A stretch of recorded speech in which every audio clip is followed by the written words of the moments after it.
अगरिकस। अगरिकस एक edible fungi है जो कि काफी टेस्टी है और इसकी न्यूट्रिशन क्वालिटी भी काफी अच्छी है। मतलब अगर हम इसकी न्यूट्रिशनल क्वालिटी देखें तो इसकी जो प्रोटीन कंटेंट है ये काफी हाई प्रोटीन कंटेंट है। और प्रोटीन में भी जो सारे अमाइनो एसिड्स है वो मोस्टली एसेंशियल अमाइनो एसिड रहते हैं जो कि हमारे लिए बहुत ही इम्पोर्टेंट है। सो हम देखते हैं कि ये जो बिकॉज इसकी प्रोटीन कंटेंट काफी हाई है, it's a very good source of protein for the vegan as well as vegetarian population.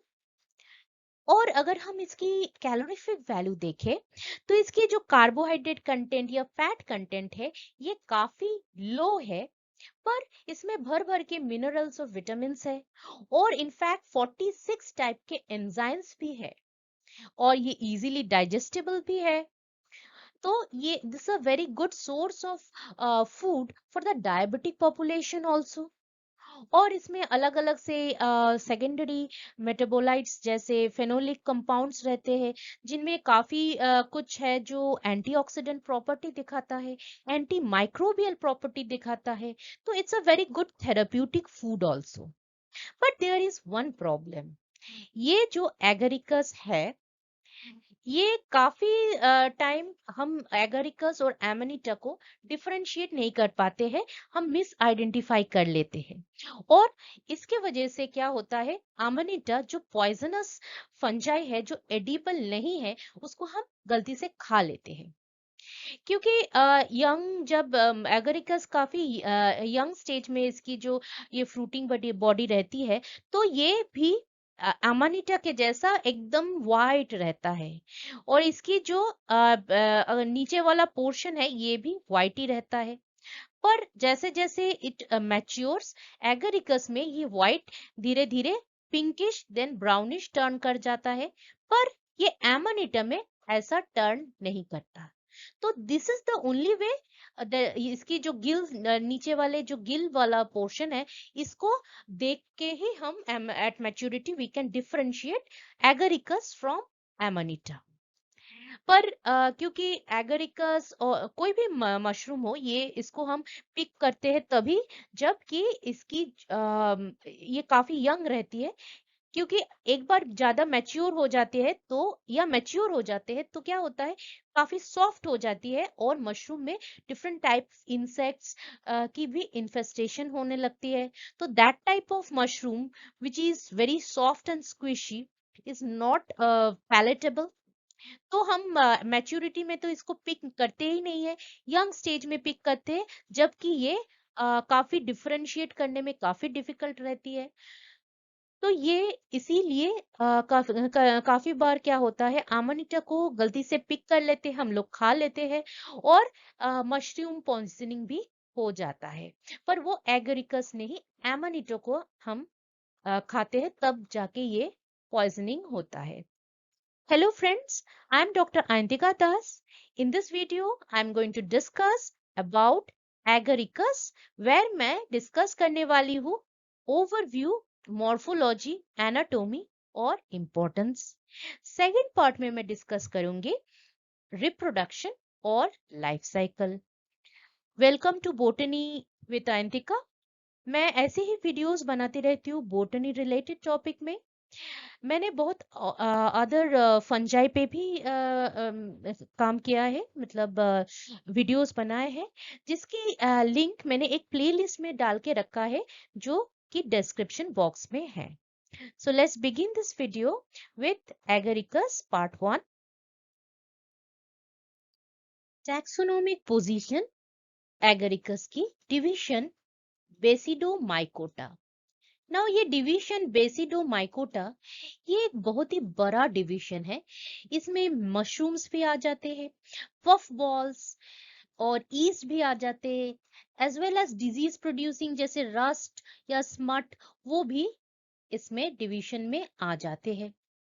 और इस डिवीजन में ऐसे तो फिलामेंटोअस हाइफा रहती है पर इसकी एक फ्रूटिंग बॉडी जो कि ऐसा दिखता है ये भी तैयार होते हैं। और ये फ्रूटिंग बॉडी जो है, इसके नीचे से ही जो बेसिडियोस्पोर्स है वो तैयार होते हैं। तो यूं तो मतलब ये फ्रूटिंग बॉडी है, पर ये बेसिडियोमाइकोटा में दो ऐसे कैटेगरी है, जैसे रास्ट हो गया, स्मट हो गया, उनमें ऐसे वाला फ्रूटिंग बॉडी मतलब नहीं दिखता है। पर otherwise all other fungi in the basidiomycota, they have this type of fruiting body. जो क्लास एगारोमाइसेटिस है, इसमें हम देखते हैं कि मशरूम भी है, रस्ट स्मड भी है, और पॉलीपोर्स भी है। पर इसकी जो क्योंकि ये पॉलीपोर्स भी है, तो हमने देखा है कि बहुत सारे पुराने फॉसिल्स जो है, वो पॉलीपोर की फॉसिल्स मिली है। तो हम कह सकते हैं कि एगारोमाइसेटिस जो है, ये काफी पुराना क्लास है, क्योंकि इसकी फॉसिल हिस्ट्री भी मिलती है। और मतलब दूसरे जो मशरूम्स है वो थोड़ा सॉफ्ट बॉडीड होते हैं, एंड जो पॉलीपोर्स होते हैं वो थोड़ा हार्ड होते हैं, इसीलिए शायद इसकी फॉसिल मिली है। तो हम कह सकते हैं कि जो क्लास एगारोमाइसिटीज में है वो काफी पुराना क्लास है। एंड दिस क्लास, इसके अंदर में हम देखते हैं ऑर्डर एगारिकालीज। जो एगारिकालीज है, ये स्पेसिफिकली ये इंक्लूड करता है गिल्ड मशरूम।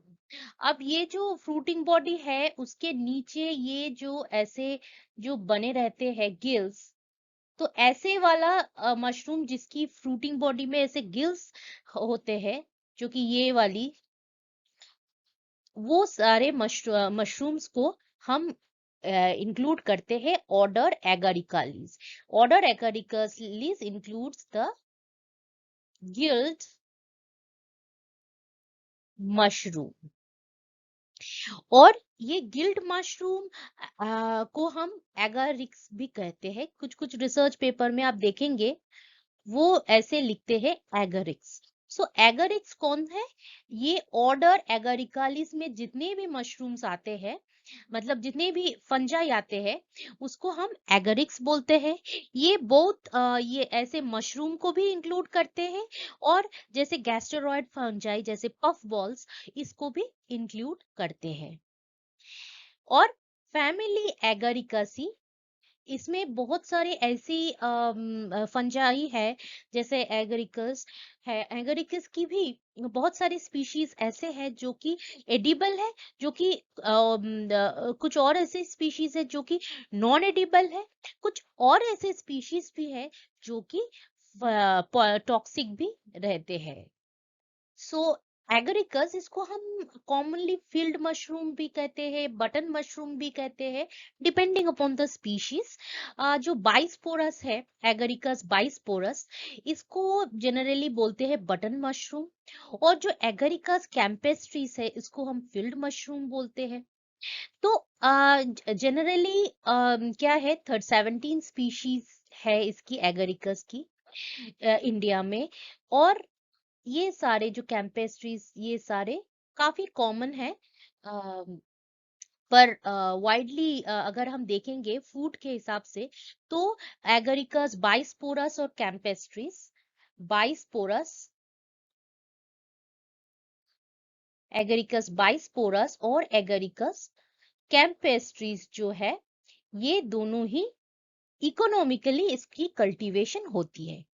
बहुत सारे ऐसे भी एगरिकस की स्पीशीज है जो कि एडिबल तो है ही, टेस्टी तो है ही, न्यूट्रिशन क्वालिटी भी इसकी अच्छी रहती है, पर क्योंकि इसकी जो ग्रोथ रेट है ये काफी फास्ट रहती है, तो इसीलिए इसकी मैच्योरिटी इतनी फास्ट हो जाती है कि इसकी शेल्फ लाइफ कम हो जाती है। शेल्फ लाइफ मतलब कितने समय तक आप उसको प्रिजर्व कर सकेंगे, क्योंकि ये बहुत फास्ट रेट में मैच्योर होता है, तो आप इसको प्रिजर्व ज्यादा देर तक कर ही नहीं पाओगे। तो दैट इज वाई ऐसे जिसकी ऐसे मशरूम जिसकी ग्रोथ रेट ज्यादा होती है, तो इसको हम कमर्शियली कल्टीवेट भी नहीं करते।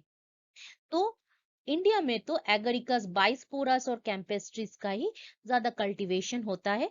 और कल्टीवेशन भी होता है कैसे, इंडिया में जो है इसकी कल्टीवेशन दोनों टाइप के होते हैं एक्चुअली।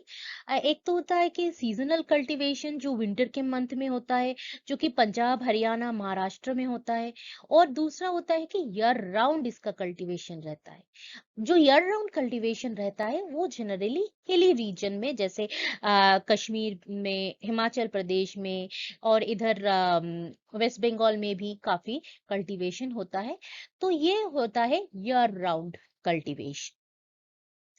तो और मोस्टली एगरिकस बाइस्पोरस और कैंपेस्ट्रिकोस को ही हम कल्टीवेट करते हैं। अब इसकी जो हैबिट है वो कैसी है, ये है सैप्रोबिक। सैप्रोबिक मतलब मोस्ट सारे जितने भी फंजाई है वो मोस्टली आइदर तो पैरासाइटिक होते हैं, नहीं तो सैप्रोफाइटिक होते हैं। जो सैप्रोफाइटिक या सैप्रोबिक है, ये क्या करते हैं, डेड डिकेइंग जो भी मैटर रहती है, जैसे कोई गोबर हो गया, या कोई लकड़ी का टुकड़ा हो गया, या डिकेइंग लीफ हो गया, तो इसके ऊपर ये क्या करता है, एंजाइम छोड़ता है, जो कि जो ऑर्गेनिक मैटर है इसको एंजाइमेटिकली ब्रेक डाउन करके सिंपल प्रोडक्ट्स बना लेता है। तो वो सिंपल प्रोडक्ट्स जो है वो जो फंजाई एब्जॉर्ब कर लेता है। तो ऐसे mode of nutrition is called saprobic mode of nutrition.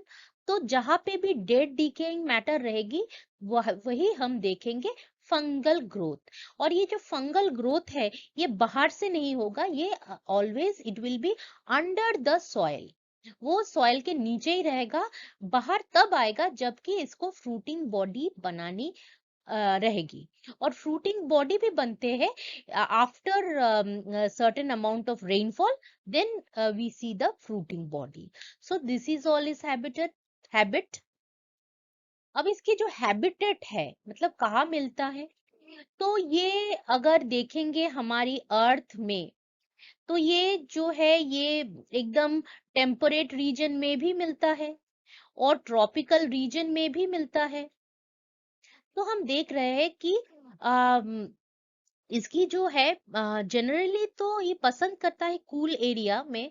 पर अगर जैसे ये वाले टेम्परेट रीजन में जब ये ग्रो करता है, तो ये ग्रो करता है इन ओपन ग्रासलैंड ऑल्सो। पर ये जब ट्रॉपिकल रीजन में ग्रो करता है, तब ये क्या करता है, ये इट इज मोस्टली इसकी जो ऐसी स्पीशीज रहती है जो कि वार्म ह्यूमिड क्लाइमेट में ग्रो कर सकता है।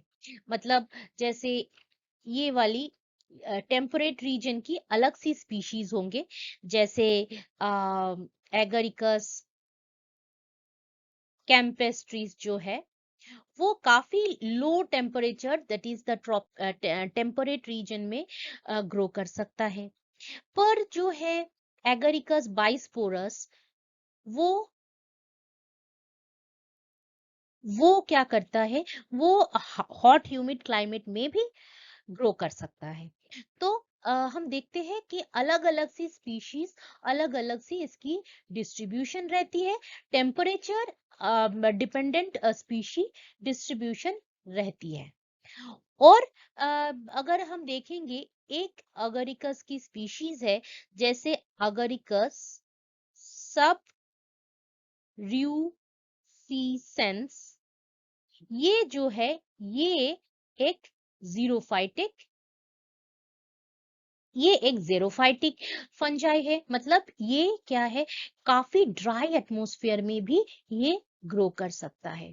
तो हम देख रहे हैं कि इसकी जो डिस्ट्रीब्यूशन, अलग अलग सी स्पीशीज, इसकी जो हैबिट है, अलग अलग सी स्पीशीज अगरिकस की, वो अलग अलग सी टेम्परेचर में ग्रो करता है, अलग अलग सी ह्यूमिडिटी में ग्रो करता है।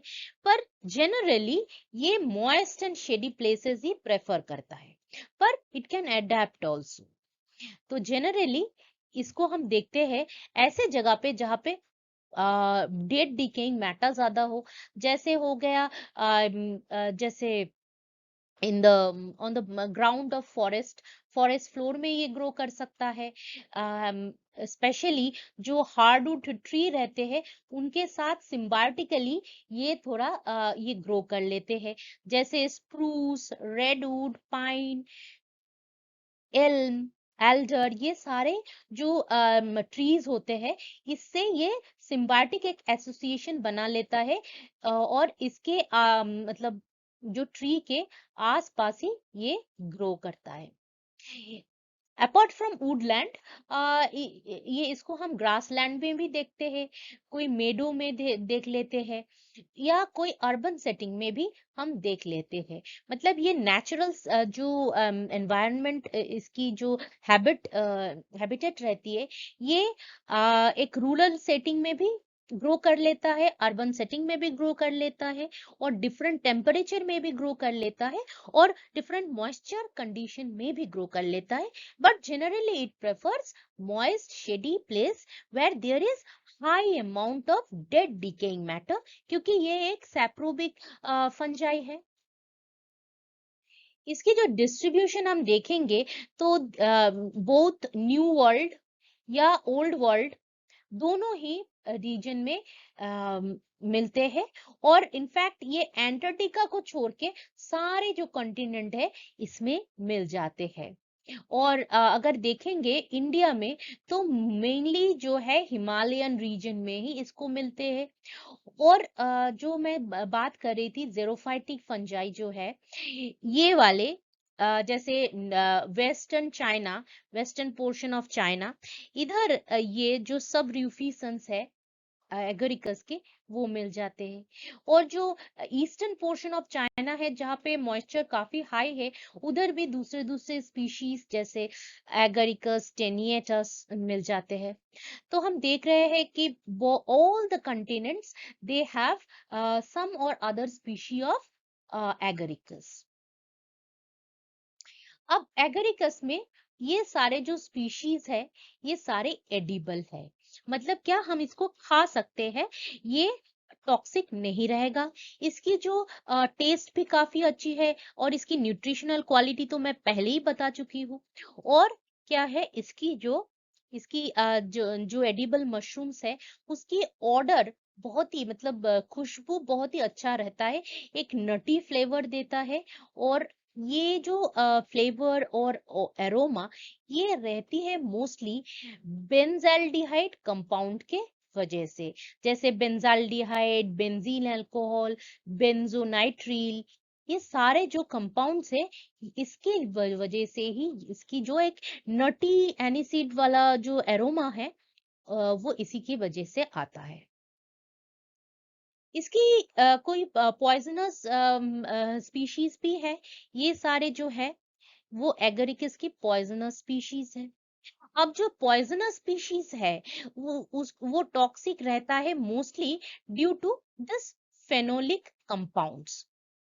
तो जो पॉइजनस मशरूम है वो एक्चुअली तो उसकी जो टेस्ट रहती है वो काफी एक्रिड रहती है, मतलब काफी एसिडिक टेस्ट रहती है। और इसकी जो मेटेलिक अंडर टेस्ट भी रहता है, हम इसको कुक करने के बाद भी वो टेस्ट रह ही जाता है। और इनफैक्ट अगर हम पॉइजनस मशरूम खा लेते हैं तो गैस्ट्रोइंटेस्टाइनल अपसेट या किसी किसी में एलर्जिक रिएक्शंस भी हो सकते हैं। पर हम कोई भी मशरूम पॉइजनस एगरिकस पॉइजनस है कि नहीं, ये हम पहले से ही टेस्ट कर सकते हैं। जैसे ये पोटेशियम हाइड्रोक्साइड टेस्ट हो सकता है, और एक टेस्ट मैंने इधर लिखा नहीं, वो रहेगा शाइफलर्स टेस्ट।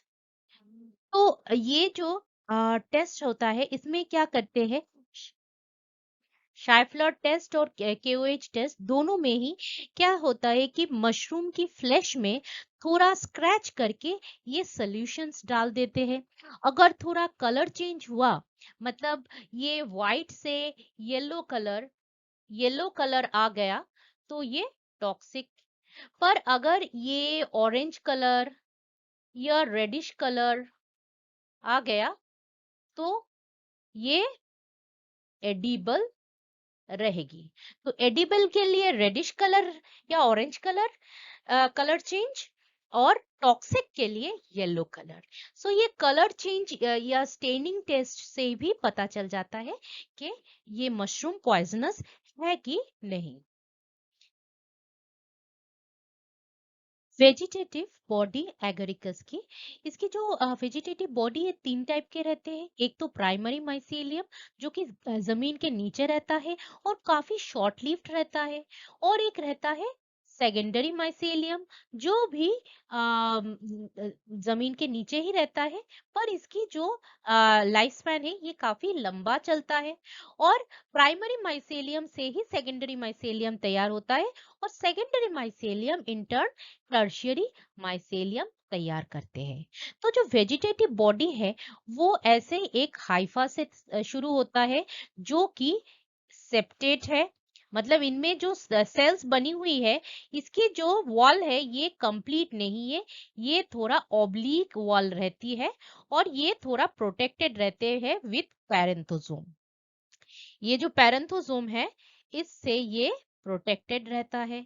और ऐसे टाइप का जो सेप्टम, इनकम्प्लीट सेप्टम जो कि प्रोटेक्टेड है, इसको हम बोलते हैं कि डोलीपोर सेप्टम। और ये डोलीपोर सेप्टम कैरेक्टरिस्टिक है not only agaricus but all the basidiomycetes, क्योंकि अगर एस्कोमाइसिट्स को देखें तो उधर भी सेप्टम इनकम्प्लीट है, पर बेसिडोमाइसिट्स में स्पेशलिटी ये है कि इसमें थोड़ा गार्डिंग रहती है पैरेंथोसोम।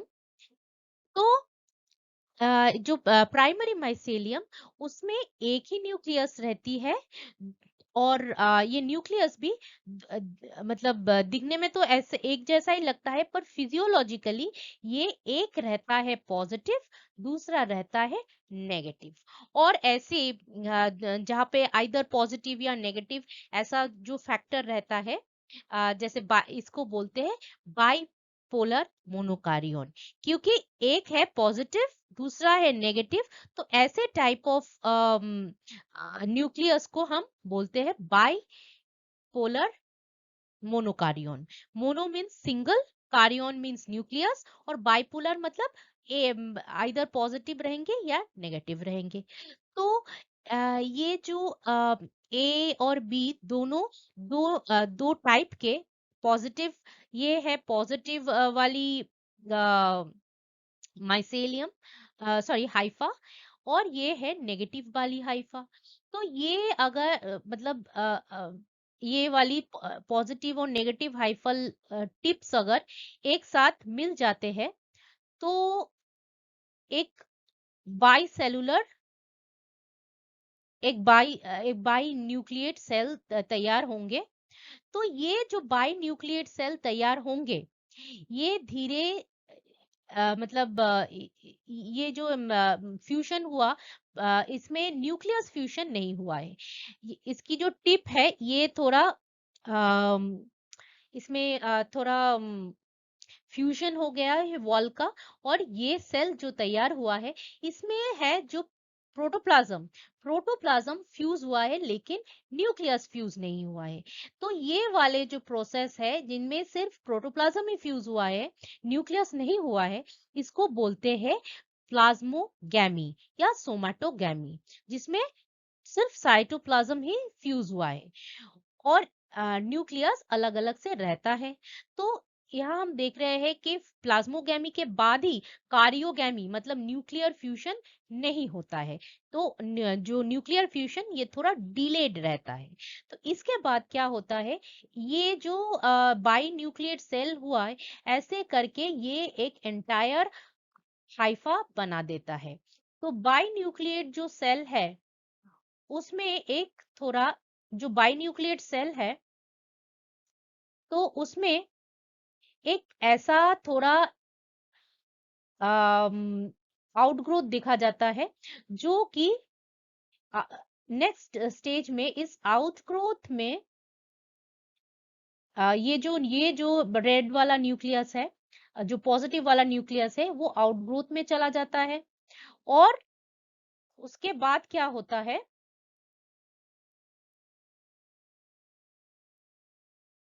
ये जो आउटग्रोथ वाला न्यूक्लियस है वो डिवाइड करने लगता है और जो पॉजिटिव न्यूक्लियस जो नेगेटिव न्यूक्लियस है वो भी डिवाइड करने लगता है। मतलब ये रेड वाला न्यूक्लियस भी डिवाइड करने लगता है और ये जो दूसरा वाला न्यूक्लियस भी डिवाइड करने लगता है।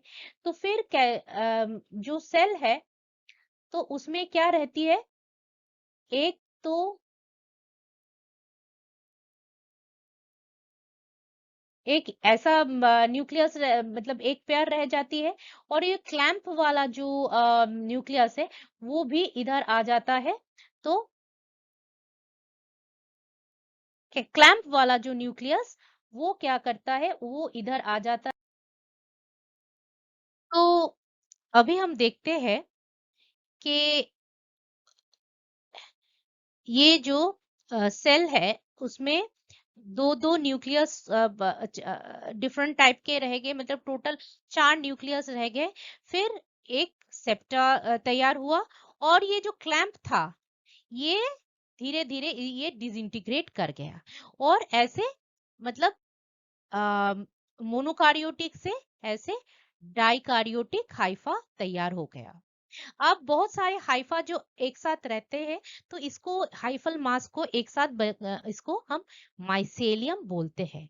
तो एक सिंगल अगर हाइफा तो उसको हम हाइफा बोलेंगे, एक मास ऑफ हाइफा तो इसको हम माइसेलियम बोलेंगे।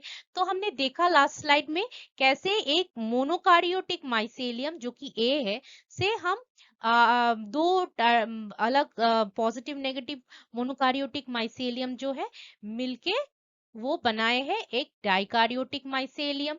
और मतलब डाइकार्योटिक माइसेलियम जो काफी लंबे समय से नीचे रहता है और फूड मैटर जमीन के नीचे सैप्रोफाइटिक मीन से फूड मैटर एक्यूमुलेट करता है, मतलब ऑयल ड्रॉपलेट्स एक्यूमुलेट करता है और वेट करता रहता है कि कब मॉइस्चर कंटेंट सॉइल की ज्यादा हो जाए।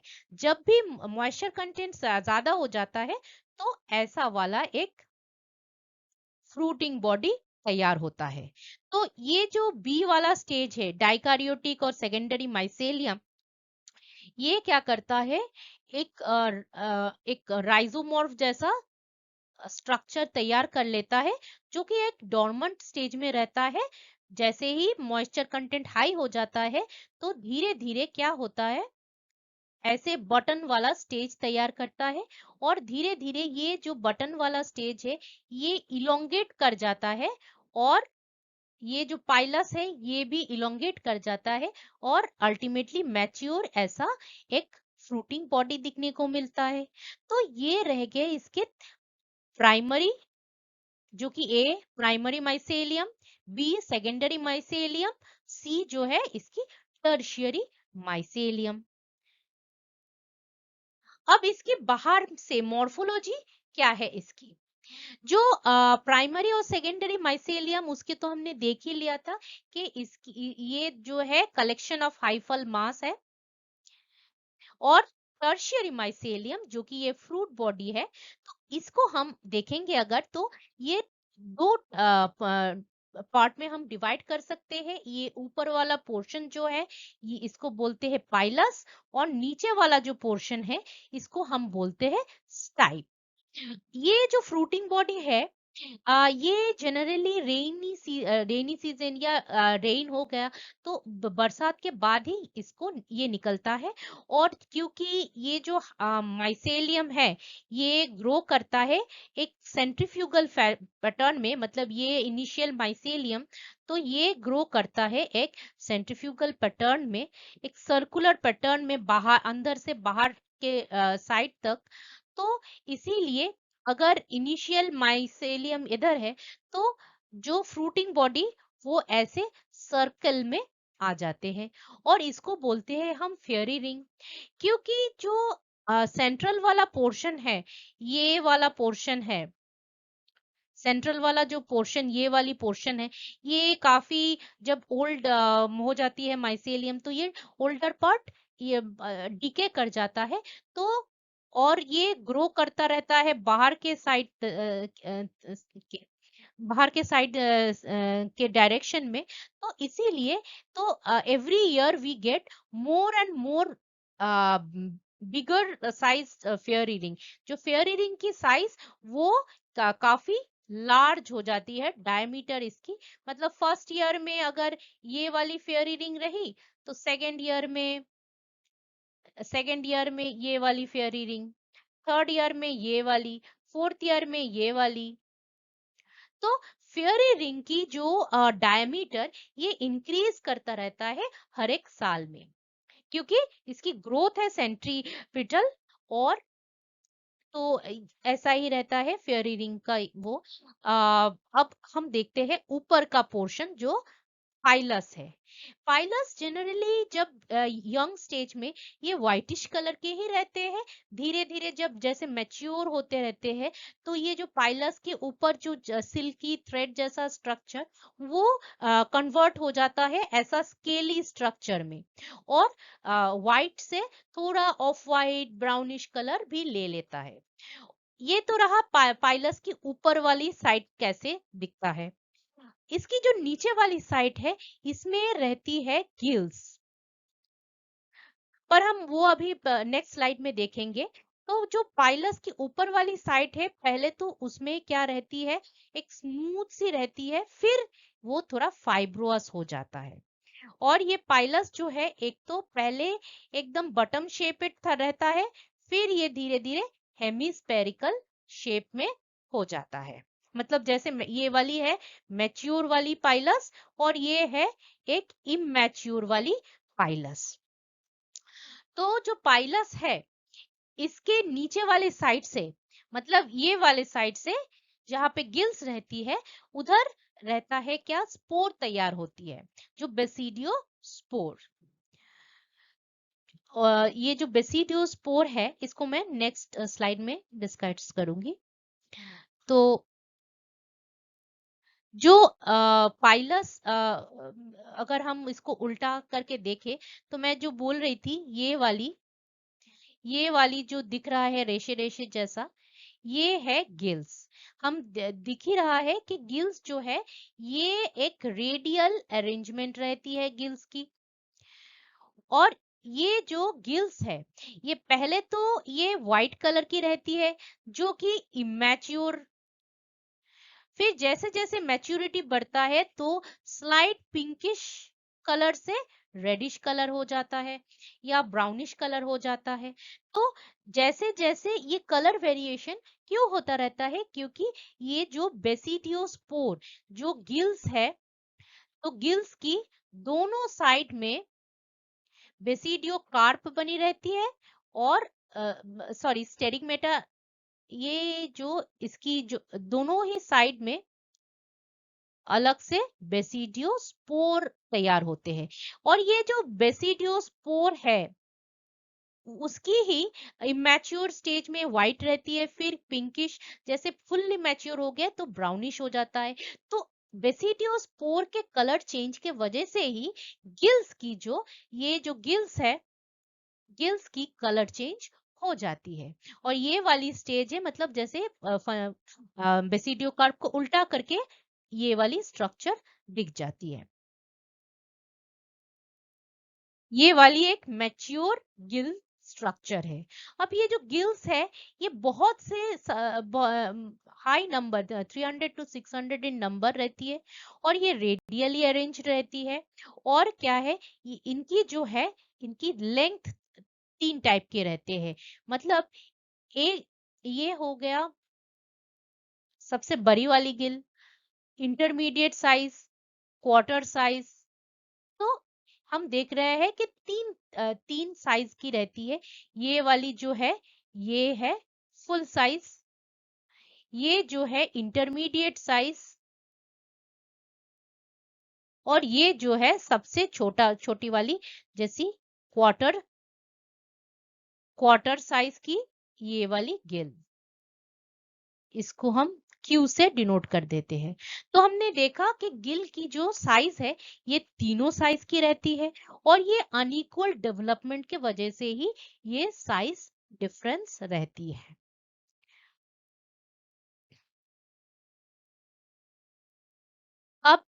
हमने डिस्कस किया था इसकी टॉप वाली पोर्शन जो क्या है, पाइलस है।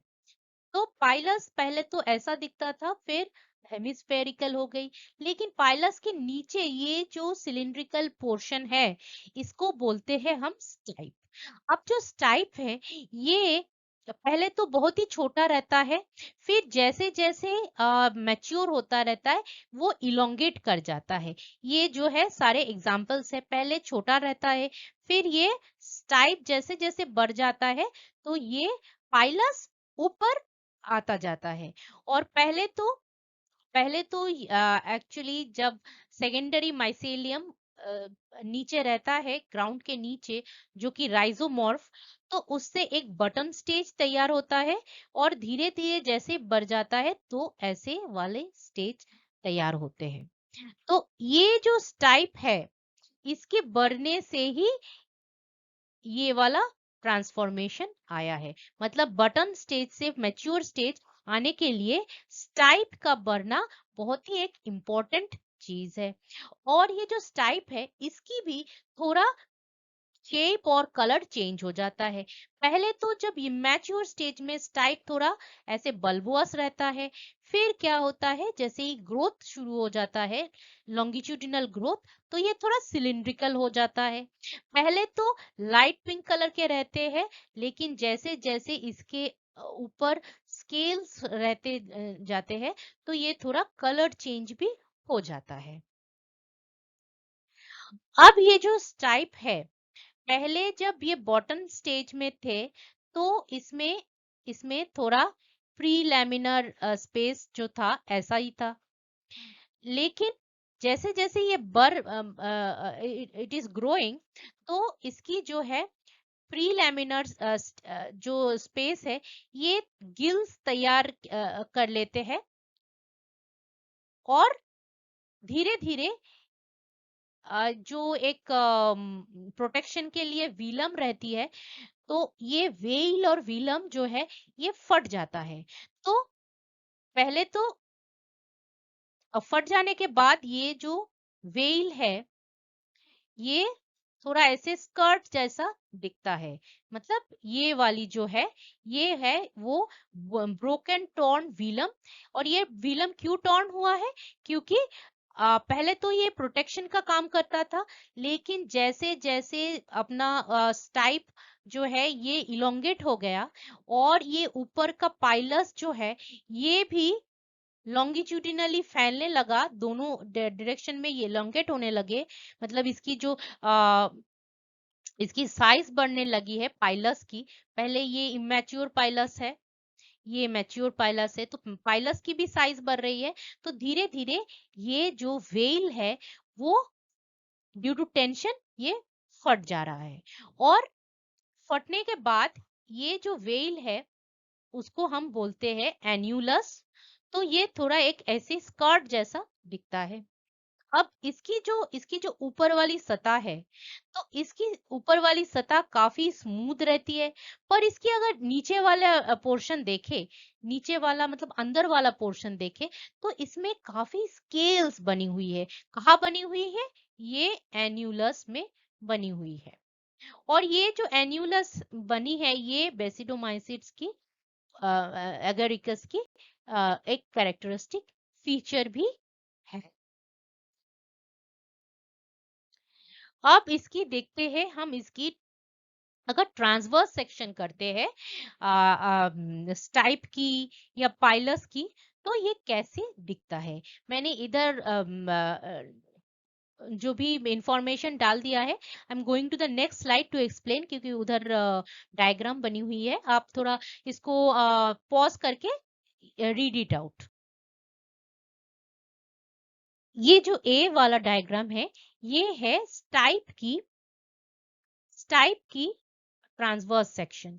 हम देखते हैं कि इसमें जो आउटर वाला पोर्शन है, बहुत ही थिक वाला पोर्शन है, आ, वो है कोर्टेक्स। और ये जो कोर्टेक्स है, इसमें जो सेल्स बनी हुई है, ये एकदम एक दूसरे से सटे हुए हैं, कोई भी इंटरसेलुलर स्पेस नहीं है।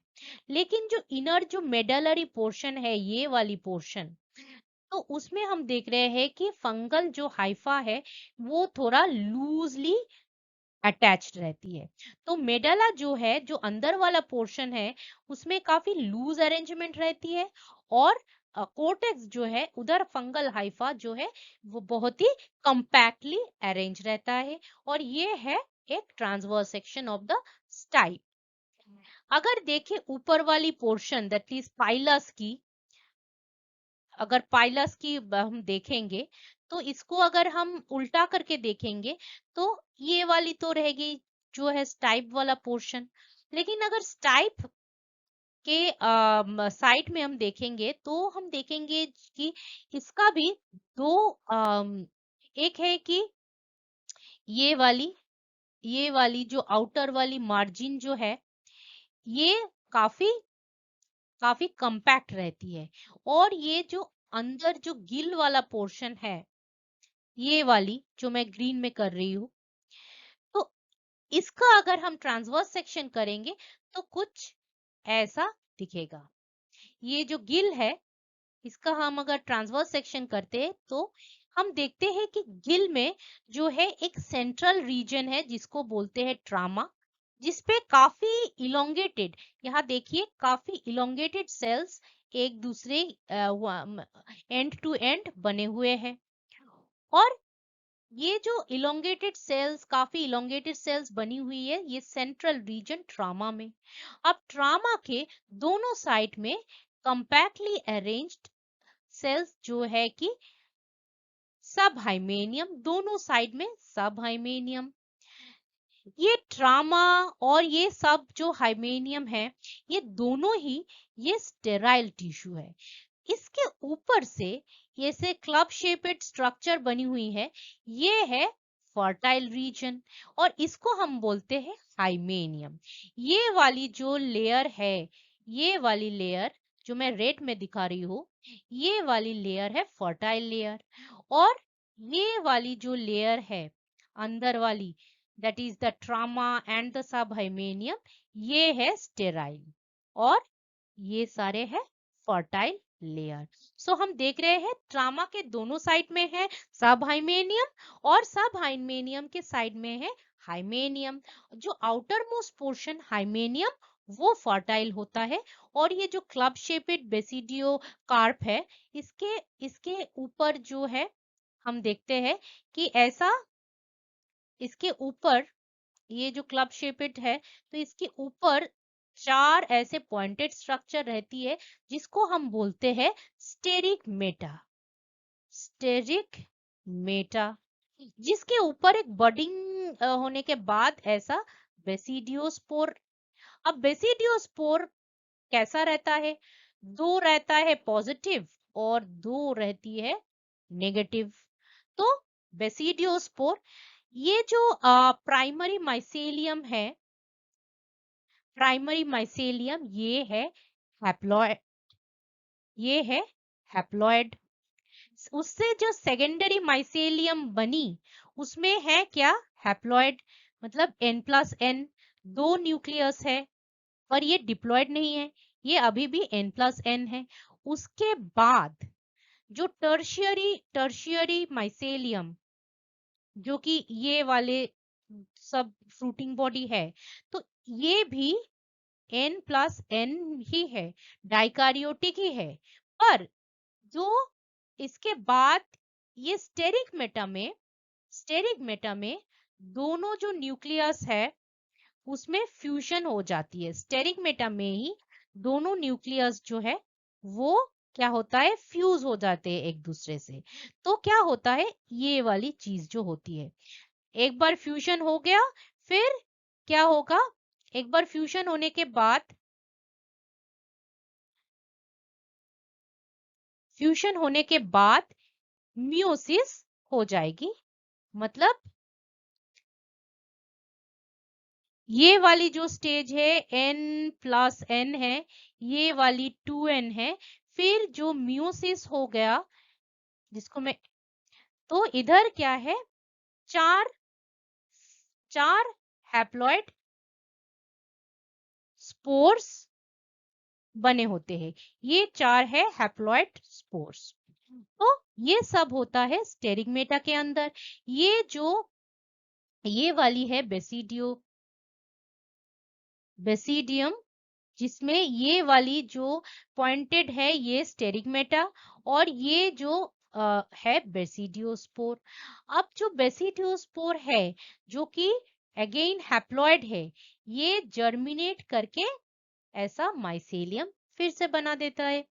तो So that was all about how the anatomy of the fruiting body looks.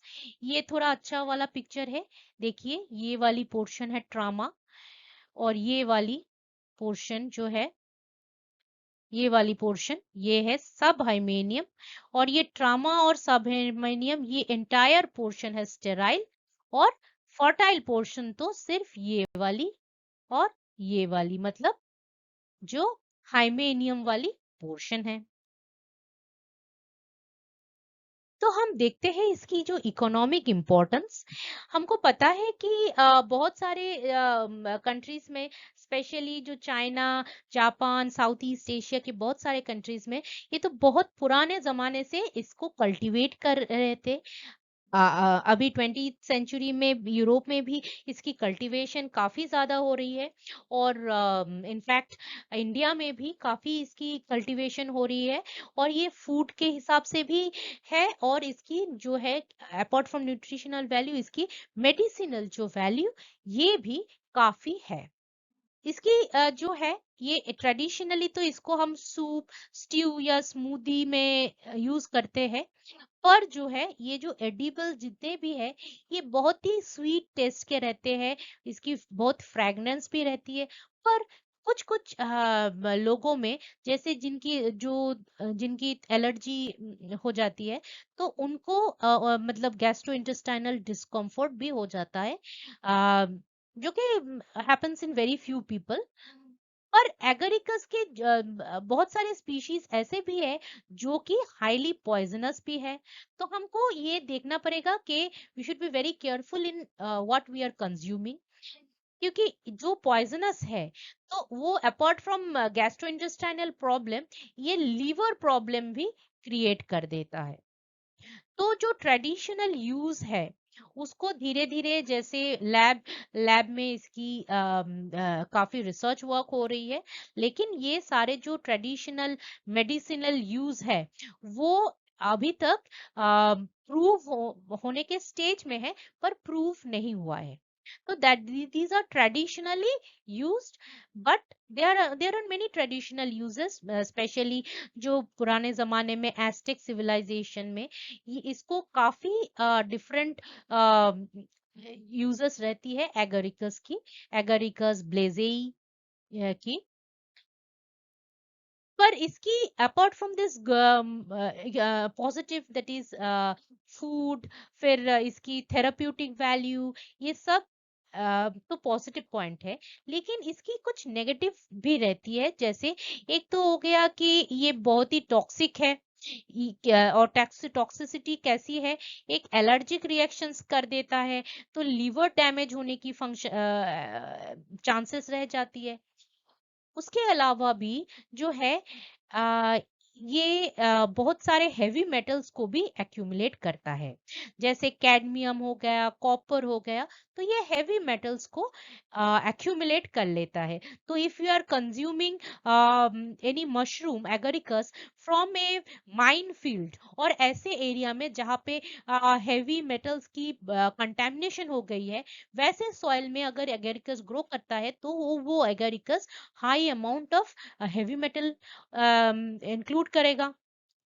और ये जो हेवी मेटल्स है, हमारे शरीर में जाके ये डिफरेंट जो भी रिसेप्टर्स है, या कोई भी सेल की रिसेप्टर, या सेल की जो पंप है, आयन पंप्स है, तो इधर जाके दूसरे दूसरे मेटल्स के साथ एक्सचेंज हो जाता है, और बहुत सारे मेटाबॉलिक डिसफंक्शनिंग कर देता है, बहुत सारे सेल सिग्नलिंग में डिसफंक्शनिंग कर देता है। So this we should be very careful कि हम कहाँ से ये मतलब कलेक्ट कर रहे हैं एगरिकस को, क्योंकि once it is collected from a heavy metal contaminated soil, then naturally we are going to have this heavy metals in our body also. और heavy metals क्या है, ये अपने जो fatty tissues में accumulate हो जाते हैं, और ये it affects many metabolic processes. So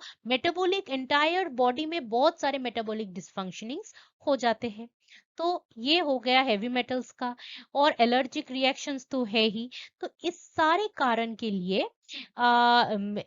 FDA ने वार्निंग इशू करके रखी है कि we should be very careful about the source of agaricus we are obtaining the agaricus from, about the source of agaricus.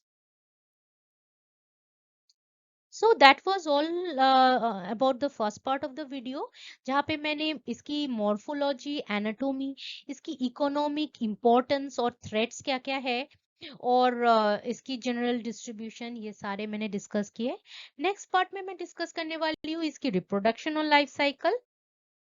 मैं ऐसे ही वीडियोस बनाती रहती हूँ, जो फंगस के ऊपर जितने भी वीडियोस बना के रखी है मैंने, वो डिस्क्रिप्शन बॉक्स में लिंक डाल के रखे हैं प्लेलिस्ट की। You can go and watch my channel. मैं ऐसे ही वीडियोस बनाती रहती हूँ बोटनी टॉपिक रिलेटेड। वीडियो कैसा लगा, write it in the comment section. अगर अच्छा लगा है तो गिव इट ए लाइक और शेयर कीजिएगा फ्रेंड्स के साथ। सब्सक्राइब कीजिएगा, because your subscription means a lot to me, and the subscription is also free. So feel free to subscribe to my channel. Thanks and for watching this video.